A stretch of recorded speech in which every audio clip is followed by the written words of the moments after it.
टॅक्समधून जीवन विमा आणि आरोग्य विमा याकरता योग्य तो सकारात्मक निर्णय व्हावा आणि आर्थिक ओझ्यातून दिलासा मिळावा ही अपेक्षा आर्थिक सल्लागार दीपक अग्रवाल यांनी व्यक्त केली आहे।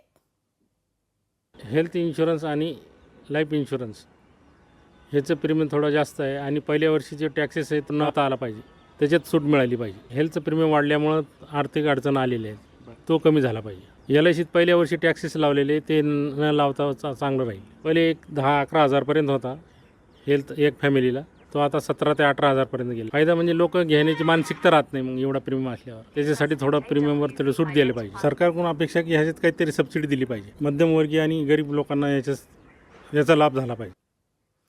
टॅक्स कमी केल्यास उद्योग आणि उद्योजक देशाबाहेर जाणार नाहीत आणि त्यामुळे बजेटच्या माध्यमातून व्यावसायिकांना टॅक्समध्ये दिलासा द्यावा अशी मागणी व्यावसायिकांकडून होतीये।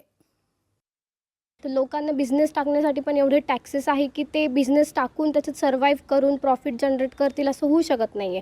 आणि बिझनेस टाकायला एम्प्लॉय पण घ्यायला मग त्यांना सॅलरी देणं, इन्क्रिमेंट देणं ते त्यांच्याकडनं पॉसिबल होत नाही आहे। म्हणून बरेच लोक आता इंडियाच्या बाहेर जायचा प्रयत्न करत आहेत, कारण एवढे टॅक्सेस झालेत की लोकांना सर्वाईव्ह करणं अवघड होतं आहे। कमीत कमी जेवढा टॅक्स लावता येईल तेवढा लावायला पाहिजे।